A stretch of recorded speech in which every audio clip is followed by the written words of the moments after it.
Assalamualaikum warahmatullahi wabarakatuh. Perkenalkan, nama saya Wiwi Tresya Pardede, NPM 2005170143. Dan saya di sini ingin menjelaskan mengenai laporan keuangan dan laporan auditing.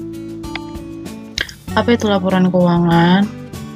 Secara umum, laporan keuangan merupakan laporan yang berisi pencatatan keuangan dan transaksi yang terjadi dalam bisnis, baik transaksi pembelian maupun penjualan dan transaksi lainnya yang memiliki nilai ekonomis dan moneter. Biasanya, laporan keuangan dibuat dengan periode tertentu dan ditentukan oleh kebijakan perusahaan. Apakah dibuat 1 bulan sekali maupun 1 tahun sekali, tergantung perusahaan. Dan juga perusahaan bisa menggunakan keduanya.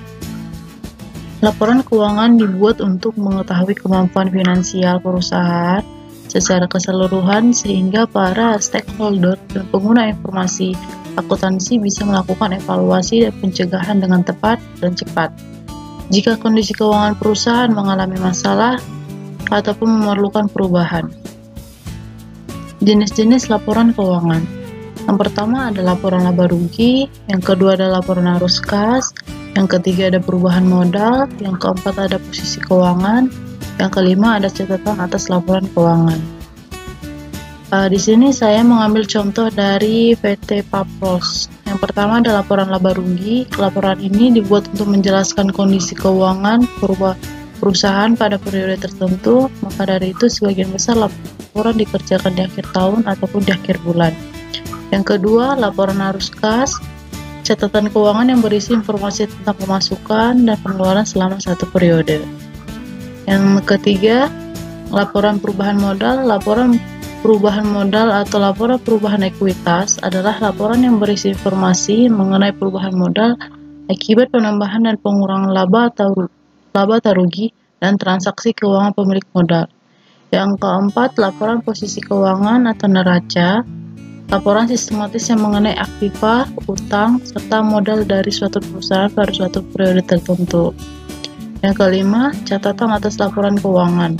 Laporan keuangan yang menyajikan informasi tentang penjelasan atau daftar terinci atau analisis atas nilai suatu pos yang disajikan dalam laporan realisasi anggaran atau LRA, neraca, dan laporan arus kas atau LAK dalam rangka mengungkapkan yang memadai. Selanjutnya, fungsi laporan keuangan. Yang pertama, menganalisis kinerja sehingga prediksi tentang arah masa depan perusahaan. Laporan keuangan juga akan diberikan kepada investor yang nantinya menentukan apakah investor tertarik untuk menanam modal di perusahaan tersebut atau tidak. Yang kedua, mengevaluasi kesehatan keuangan sebuah perusahaan oleh analis pasar dan kreditur. Jenis laporan yang digunakan untuk mengetahui hal tersebut biasanya berupa laporan neraca, laporan laba rugi, dan juga laporan arus kas dan lain sebagainya. Dan selanjutnya, saya ingin menjelaskan laporan audit. Laporan audit adalah laporan yang berisi opini audit yang dikeluarkan oleh auditor independensi setelah melakukan pemeriksaan atas laporan keuangan entitas dan laporan terkait. Yang pertama, fungsi laporan audit. Laporan audit digunakan oleh banyak pemangku kepentingan termasuk manajemen entitas, dewan direksi, pemegang saham, investor, badan pemerintah, bank, dan lain sebagainya. Membuat hasil audit agar terhindar dari kesalahpahaman, membuat hasil audit sebagai bahan untuk perbaikan institusi terkait, memudahkan tindak lanjut untuk menentukan jika ada tindakan perbaikan yang perlu dilakukan terhadap perusahaan. Yang kedua, jenis-jenis opini audit. Yang pertama, opini wajar tanpa pengecualian atau qualified opinion. Yang kedua, opini wajar dengan pengecualian, qualified opinion. Yang ketiga, opini wajar tanpa pengecualian dengan paragraf penjelasan atau modified qualified opinion. Yang keempat, opinion tidak wajar atau adverse opinion.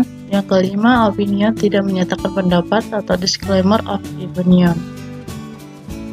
Sekian dan terima kasih. Apabila ada kesalahan, saya mohon maaf. Assalamualaikum warahmatullahi wabarakatuh.